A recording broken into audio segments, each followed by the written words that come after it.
Indian ഭരണഘടന കേൾക്കുമ്പോൾ ഒരുപക്ഷെ ഒരു വലിയ നിയമപുസ്തകം എന്നാകും നിങ്ങളുടെ എല്ലാം മനസ്സിലേക്ക് വരുന്നത് അല്ലേ? എന്നാൽ ഇതൊരിക്കലും വെറും ഒരു രേഖയല്ല. ലോകത്തിലെ ഏറ്റവും വലിയ ജനാധിപത്യ രാജ്യം എങ്ങനെ മുന്നോട്ടു പോകണമെന്നതിന്റെ ഒരു ബ്ലൂ പ്രിന്റാണ്. കോടിക്കണക്കിന് ആളുകളുടെ അവകാശങ്ങളെയും സ്വപ്നങ്ങളെയും ഒരുമിച്ച് നിർത്തുന്ന ആണിക്കല്ല്. ശരി, നമുക്ക് ഇതിന്റെ ഉള്ളറകളിലേക്കൊന്ന് ഇറങ്ങിച്ചെല്ലാം. ഞാൻ പറഞ്ഞല്ലോ, ഇതൊരു ചെറിയ പുസ്തകമല്ല. 450-ലധികം അനുച്ഛേദങ്ങൾ. ഒന്ന് ആലോചിച്ചു നോക്കൂ. ലോകത്തിൽ എഴുതപ്പെട്ട ഭരണഘടനകളിൽ ഏറ്റവും വലുതാണ് നമ്മുടേത്. അപ്പോൾ സ്വാഭാവികമായും ഒരു ചോദ്യം വരും: എന്താണിതിനെ ഇത്രയും വലുതും സവിശേഷവുമാക്കുന്നത്? ഏതൊരു വലിയ നിർമ്മിതിക്കും പിന്നില് ഒരു കഥയുണ്ടാകും, അല്ലേ? അപ്പോൾ ഇന്ത്യ എന്ന ഈ മഹത്തായ രാജ്യത്തിന് അടിത്തറയിട്ട ഈ ഭരണഘടനയുടെ പിറവി എങ്ങനെയായിരുന്നു? നമുക്ക് ആ ചരിത്രത്തിലേക്ക് ഒന്ന് തിരിഞ്ഞു നോക്കാം. ബ്രിട്ടീഷ് ഭരണത്തിൽ നിന്ന് ഇന്ത്യയ്ക്ക് സ്വാതന്ത്ര്യം കിട്ടിയ ആ ഒരു സമയം രാജ്യത്തിനു മുന്നിൽ വലിയൊരു വെല്ലുവിളി ഉണ്ടായിരുന്നു. ഇന്ത്യയുടെ ഭാവിയെ നിർവചിക്കുന്ന ഒരു ഭരണഘടന ഉണ്ടാക്കുക. Doctor BR. അംബേദ്കറുടെ നേതൃത്വത്തിൽ ഒരു സമിതി രൂപീകരിച്ചു. വർഷങ്ങൾ നീണ്ട ചർച്ചകൾക്കും പ്രയത്നങ്ങൾക്കുമൊടുവിൽ 1949 നവംബർ 26-ന് അവർ ആ രൂപരേഖ അംഗീകരിച്ചു.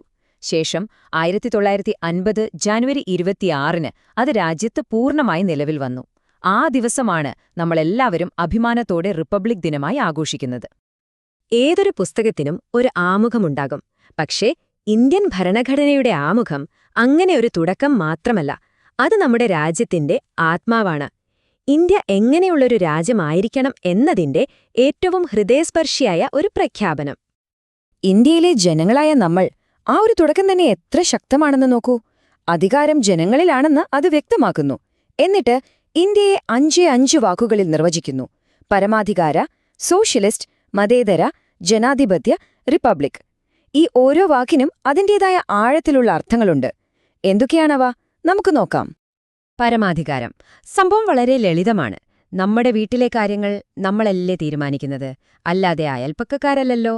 അതുപോലെ ഇന്ത്യയുടെ കാര്യങ്ങൾ ഇന്ത്യക്കാർ തന്നെ തീരുമാനിക്കും. മറ്റൊരു വിദേശ ശക്തിക്കും നമ്മുടെ കാര്യങ്ങളിൽ വന്നിടപെടാൻ അധികാരമില്ല. അടുത്തത് സോഷ്യലിസ്റ്റ്. രാജ്യത്തിന്റെ സമ്പത്തും വിഭവങ്ങളും കുറച്ചു ആളുകളുടെ കയ്യിൽ മാത്രം ഒതുങ്ങിപ്പോകരുത്. സമൂഹത്തിലെ സാമ്പത്തിക അസമത്വങ്ങൾ കുറച്ച് എല്ലാവർക്കും നീതി ഉറപ്പാക്കുന്നൊരു സമൂഹം, അതാണ് ലക്ഷ്യം. മതേതരത്വം. ഇവിടെ പലപ്പോഴും ഒരു തെറ്റിദ്ധാരണ വരാറുണ്ട്. മതേതരത്വം എന്നാൽ മതമില്ലായ്മയല്ല, മറിച്ച് നമ്മുടെ രാജ്യത്തിന് ഔദ്യോഗികമായി ഒരു മതമില്ല. സർക്കാർ എല്ലാ മതങ്ങളെയും ഒരുപോലെ കാണുന്നു. നിങ്ങൾക്കിഷ്ടമുള്ള മതത്തിൽ വിശ്വസിക്കാനും അത് പ്രചരിപ്പിക്കാനുമുള്ള സ്വാതന്ത്ര്യം ഭരണഘടന ഉറപ്പു നൽകുന്നു. ജനാധിപത്യം. ഇത് നമുക്കെല്ലാവർക്കും വളരെ പരിചിതമായ വാക്കാണ്. നമ്മളെ ഭരിക്കേണ്ടത് ആരാണെന്ന് നമ്മൾ തന്നെ വോട്ട് ചെയ്ത് തിരഞ്ഞെടുക്കുന്നു. യഥാർത്ഥ അധികാരം ജനങ്ങളുടെ കയ്യിൽ. റിപ്പബ്ലിക്, അതായത് നമ്മുടെ രാഷ്ട്രത്തിന്റെ തലപ്പത്തിരിക്കുന്നയാൾ, രാഷ്ട്രപതി, ഒരു രാജാവിനെ പോലെ തലമുറകളായി ആ സ്ഥാനത്ത് വരുന്നയാളല്ല. അദ്ദേഹത്തെയും തിരഞ്ഞെടുപ്പിലൂടെയാണ് കണ്ടെത്തുന്നത്. ജനഹിതമാണ് പ്രധാനം. ഓക്കെ, ഇത്രയും വലിയ ആശയങ്ങളൊക്കെ പറഞ്ഞു. പക്ഷെ ഇതൊക്കെ വെറും പുസ്തകത്തിൽ ഒതുങ്ങുന്ന കാര്യങ്ങളാണോ? അല്ല. ഈ ഭരണഘടന എന്റെയും നിങ്ങളുടെയും ഒക്കെ ജീവിതത്തെ എങ്ങനെയാണ് നേരിട്ട് ബാധിക്കുന്നത്? നമുക്ക് അവകാശങ്ങളെയും കടമകളെയും കുറിച്ച് സംസാരിക്കാം. ഇതാണ് ഭരണഘടന ഓരോ ഇന്ത്യൻ പൗരനും നൽകുന്ന 6 അടിസ്ഥാന ഉറപ്പുകൾ. ഉദാഹരണത്തിന്, സമത്വത്തിനുള്ള അവകാശം. നിയമത്തിനു മുന്നിൽ നമ്മളെല്ലാവരും ഒരുപോലെയാണ്. അല്ലെങ്കിൽ അഭിപ്രായ സ്വാതന്ത്ര്യം. സർക്കാരിനെ വിമർശിക്കാൻ പോലും നമുക്ക് അവകാശമുണ്ട്. ഇവയൊന്നും വെറും വാക്കുകളല്ല, സർക്കാരിന് പോലും എടുത്തുമാറ്റാൻ കഴിയാത്ത നമ്മുടെയൊക്കെ രക്ഷാകവചങ്ങളാണ്. ഇവിടെയാണ് നമ്മളൊരു പ്രധാന വ്യത്യാസം മനസ്സിലാക്കേണ്ടത്. മൗലികാവകാശങ്ങൾ ലംഘിക്കപ്പെട്ടാൽ നിങ്ങൾക്ക് നേരെ കോടതിയിൽ പോകാം. അത് നിങ്ങളുടെ അവകാശമാണ്. എന്നാൽ നിർദ്ദേശക തത്വങ്ങൾ അങ്ങനെയല്ല. അവ സർക്കാരിന് നല്ലൊരു ഭരണം കാഴ്ചവെക്കാനുള്ള മാർഗനിർദ്ദേശങ്ങൾ മാത്രമാണ്. അത് നടപ്പിലാക്കി കിട്ടാൻ നമുക്ക് കോടതിയെ സമീപിക്കാൻ കഴിയില്ല. അവകാശങ്ങൾ ഒരു നാണയത്തിന്റെ ഒരു വശം മാത്രമാണ്. മറുവശത്ത് നമ്മുടെ കടമകളുമുണ്ട്. 1976-ൽ ഭരണഘടനയിൽ കൂട്ടിച്ചേർത്ത് ഈ മൗലിക കർത്തവ്യങ്ങൾ ഒരു പൗരൻ എന്ന നിലയിൽ രാജ്യത്തോട് നമുക്കുള്ള ഉത്തരവാദിത്തങ്ങളെക്കുറിച്ച് നമ്മളെ ഓർമ്മിപ്പിക്കുന്നു. ശരി, ഈ അവകാശങ്ങളും നിയമങ്ങളുമൊക്കെ എങ്ങനെയാണ് നടപ്പിലാക്കുന്നത്?